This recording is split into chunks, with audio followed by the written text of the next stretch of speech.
Hello there. Today I want to show you guys some work in progress on essentially a wall-mounted melt stand. So basically, like your lightsaber is stuck in the wall and is creating a melt effect. Now there's a little bit of work in progress with this. I haven't really finalized exactly the process. So a lot of this is just kind of a workshop, giving you some tips and things that I anticipate for the future, but also to give you guys some inspiration to make your own. So the first thing that you're going to want to do is you're going to want to find a good base for the wall itself. Now this can be wood, like this was my earlier prototype, and I just put a piece of wood here. I used resin epoxy, I'll show you that in a minute, to put this bit of blade stock. So basically just get a piece of blade stock somewhere between 4, maybe 5 inches long, depending on the depth of your lightsaber, and just cut it at an angle. Now if you're going to wall mount it, I definitely think that you need the angle a little bit more closed, because if you have the angle a little bit out here, that's going to put more of the weight out here, and that's really going to pull it away from the wall. Likewise, you could also do just a desk stand, like so. But what I also recommend there is that you actually have the angle a little bit more up for the same reason as where it's going to want to pull that. So like I can't really let this go because this was originally made as a wall stand, but it was a little too big for the wall stand. And if you kind of extend this, so if you get a piece of wood or other material that you want to use as your base, you can kind of extend that and make sure that it's under the center of gravity of your lightsaber. And then just make sure that the edge is at least 3 inches. I recommend at least a 3-inch diameter for wherever your blade is actually going to go. Like in this case, it's just a little bit under. Again, if you're going to do a tabletop wall mounted. For the wall, that 3 inches is good. But in addition to wood, you can also use, you can get these clear acrylic, like this brown here. That's just a sticker that come off, and this would be completely clear, and that would actually let all the light shine through. I have another video I'll put in the comments about the Tsubas that I made out of this acrylic, but basically these two are the same thing. So you can, once you pull the sticker off, it's nice and clear, so you can put your blade right on there like I've done with this one, and then just put the melt effect. And we're going to actually do the melt effect in the video today. But once you get your blade cut, you got your material, I recommend an epoxy. Now this is just an example. There's a lot of different ones you can find at craft stores, hardware stores, but you can get these between 2,400 upwards of 3,000 plus pounds per square inch hold. That's very, very important. And the reason why I've got this one clear is I wanted to show you all that resin. So I had actually went ahead and cut this, put all the resin. This is rock hard now. And you need that because, this is going to be up against the wall, and the entire weight of your lightsaber is going to be there. So you need that very, very strong hold. The resin is important. The hot glue is just for the effect. It's not actually providing any structural support. It's just for the effect. But then in this case, I actually put my screw hole right in the bottom, and it's very important that you get that above the center. So the center is about where this little hole is right here. So I've got my screw hole above that because you actually want it to hold down like so that most of the weight is actually pressing in that direction. But otherwise, let's go ahead and start with that hot glue. So the first thing I'm going to do is I'm actually going to put a nice glob of it at the bottom, and you don't have to be super, super neat on this early stages. We're just kind of building up, and this does take time.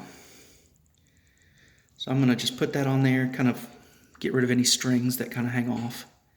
And just kind of, if you hold it to where it's going to kind of drip, but don't, of course, let it drip. Just keep kind of moving it.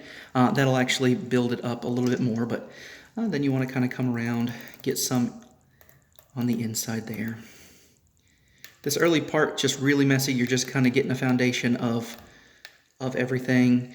You're kind of going to take the nozzle and kind of rub it in. And that part will actually do a lot more once we get closer to finished, because that will create more of the like organic melt lines, if you will. But you want to actually take little periodic breaks because if you just glob all of it on at once, it just kind of melts together into one solid chunk. And we want some of these like lines and imperfections. So I'm going to just let that cool for a bit. So while that's cooling, I wanted to show you kind of how we're going to mount this. I have a screw here, and in this particular case, I know there's a piece of wood running along here because I can actually see the seam between the two bits of drywall. I highly recommend if you're going to use drywall, you have to have one of those little plastic inserts that go into the drywall that the screw goes into. Otherwise, the weight of the saber is probably just going to pull the screw right out of the drywall. So you need one of those. You need proper mounting materials. In this case, like I said, I know there's a piece of wood underneath this drywall, so I just went ahead and put this screw here. I left a gap between the screw and the wall that's going to be the thickness of this material right here. Because you just kind of put this on and slide it down on, and there you go. And this should hold. Like I said, that's straight into the wood, and then you've got this 3,000 pound pressure square inch thing there. But let's try it out.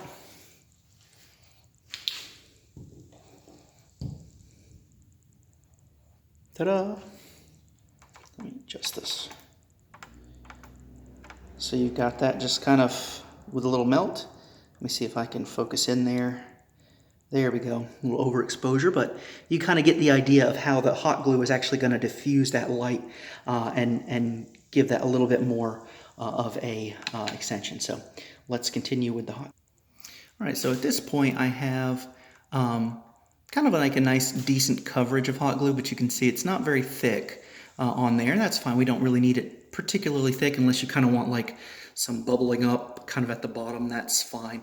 But you also see that it's kind of smooth again because it's hot glue. It kind of melts and settles. So what you want to do at this stage is just put a little bit of hot glue on, but mainly what you're going to do is take the nozzle of your hot glue gun and just kind of almost scrape in little grooves and stuff, and that'll make it look more organic and natural. It won't look like that you've just kind of blobbed on some hot glue. So you can get as kind of artistic as you need to be with this, but you want to make sure that you don't spend too much time in one area because then you end up remelting all of your hot glue. So you want to kind of move different areas and just make it look how you want. You know, that's the key, is that you're done when you say you're done. But all right, so I actually want to spend a little bit of time looking at some like experimental stuff.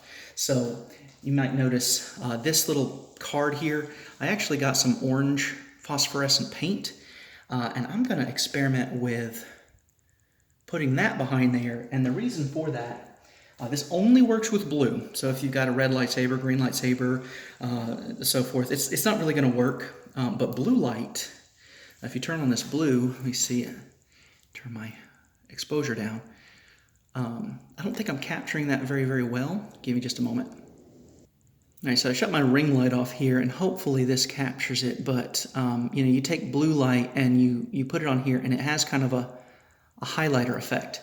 You're going to see that more with a brighter, direct lightsaber light, which I'll show you in a moment. But the idea is that with a blue lightsaber going onto here, it's actually going to make it look like the outside edge is heating up. So we're going to take a look at what that looks like.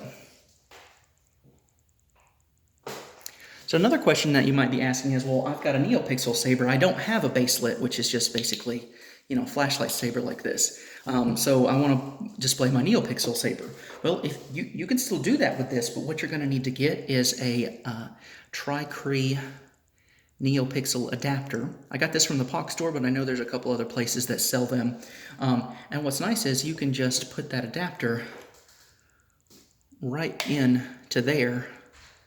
I'm sure if you actually get, I know there's a lot of places that sell neopixel blade plugs, and that's basically all they have. They have just this little adapter that shines the light.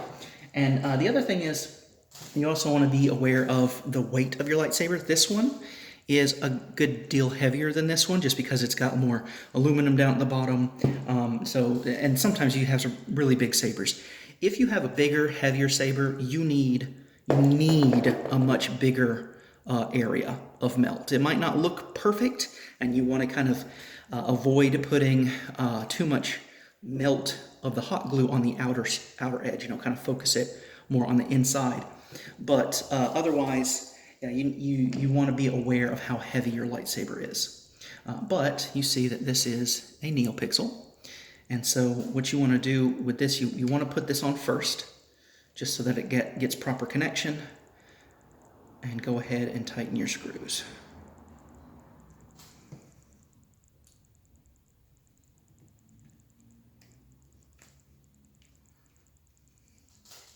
You got nice blue.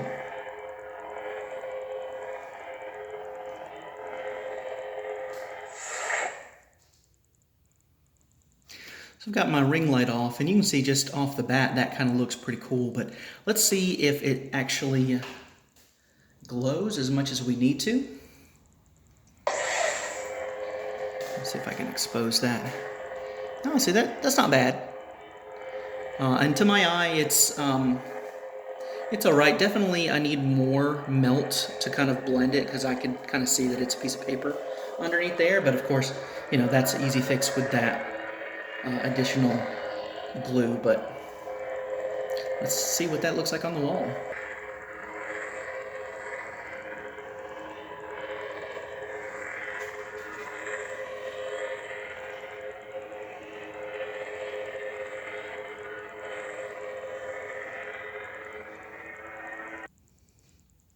Well, this video went a little bit longer than I anticipated, so I thank you guys for sticking it out with me. Like I said, I'm going to put a link in the description for my how-to video on the Lightsaber Tsuba. I also have a video where I took hot glue and covered an actual blade to get that crackling, unstable effect. So I'll put that in the comment section as well. But I just wanted to kind of share some of my thoughts on how to make these. Hopefully you guys can reproduce these as well.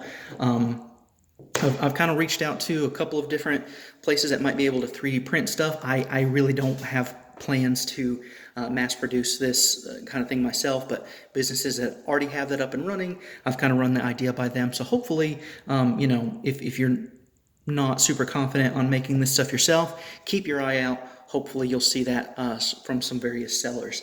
But until next time, happy sabering, and may the Force be with you.